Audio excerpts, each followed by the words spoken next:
খারাপ সময় মানুষের জীবনে সারা জীবন থাকে না, তবে খারাপ সময়ে সবার আচরণগুলো মানুষের জীবনে সারা জীবনই কিন্তু থেকে যায়। হ্যালো এভরিওয়ান, আসসালামু আলাইকুম। সবাই কেমন আছেন? আশা করি আল্লাহর রহমতে সবাই ভালো আছেন, আমিও ভালো আছি। প্রতিদিনের মতো আবারও একটি ভিডিও নিয়ে আপনাদের মাঝে হাজির হলাম। আর আমার ভিডিও মানেই রান্নাবাড়ার ভিডিও। সবাই জানেন আমি রান্নাবাড়া নিয়েই কাজটা করি। যাই হোক, আজকে আমি দুপুরে রান্না করছি একটা ভাজি আর শিং মাছ ভুনা। আর ভাজিটা হলো কাঁকরোল, আলু এবং ডিম দিয়ে ভাজি করব। এই ভাজিটা খেতে ভীষণ মজা। আমি জানি অনেকেই করে খান, তবে আমার কাছে ভাজিটা খুব ভালো লাগে। যাই হোক, আসলে যে কথাটা প্রথমে বলছিলাম যে খারাপ সময় মানুষের সারা জীবন থাকে না, কিন্তু খারাপ সময়ে যারা খারাপ আচরণগুলো করে কষ্ট দেয়, সেই আচরণগুলো কিন্তু সারা জীবনই মনের ভিতরে থেকে যায়।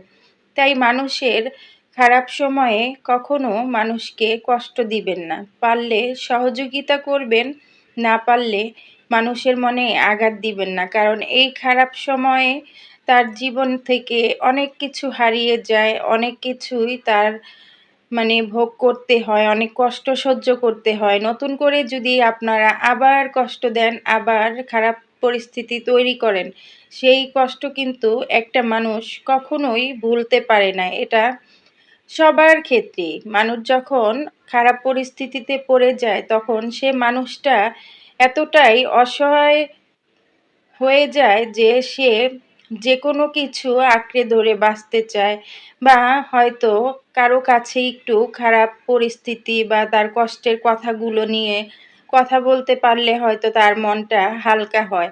কিন্তু অনেকে আছে মানুষের খারাপ পরিস্থিতিতে আরও তাকে নিয়ে উপহাস করে, তাকে আরও কষ্ট দেয়। এই কষ্টগুলো আসলে দেওয়া উচিত না। প্রত্যেকটা মানুষের জীবনেই খারাপ সময় আসে। আপনি আজকে তার খারাপ সময়ে তার সাথে একটা অন্যায় করলেন, তাকে নিয়ে উপহাস করলেন, তাকে নিয়ে সমালোচনা করলেন, কিন্তু আপনি কি বলতে পারবেন আপনার কখনো এরকম পরিস্থিতি হবে না? আপনি কখনো বিপদে পড়বেন না, বা আপনার কখনো এরকম পরিস্থিতির মোকাবেলা করতে হবে না?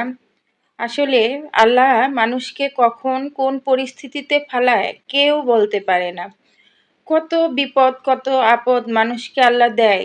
মানুষের সেই চিন্তাধারা যদি থাকতো, বা মানুষকে কষ্ট দেওয়ার মন মানসিকতা যদি না থাকতো, তাহলে হয়তো মানুষ অনেক কষ্টের পরিস্থিতি মোকাবেলা করে নিজেকে নতুনভাবে গড়ে তুলতে পারতো। কিন্তু মানুষ শুধু নিজের দিকটাই দেখে, অন্যের দিকটা দেখে না বলেই মানুষ সবসময় মানুষকে কষ্ট দিয়ে বেড়ায়। আসলে এরকম কষ্ট থেকে আমরা যেন সবাই বিরত থাকি। পারলে মানুষের উপকার করব, না পারলে কারো ক্ষতি করব না, কিংবা কাউকে নিয়ে উপহাস কিংবা সমালোচনা করব না। যাই হোক, কথাগুলো যদি আপনাদের কাছে একটু ভালো লাগে, পাশে থাকবেন আর সাপোর্ট করবেন। সবার জন্য অনেক অনেক শুভকামনা রইল। সবাই ভালো থাকবেন, সুস্থ থাকবেন। আল্লাহ হাফেজ।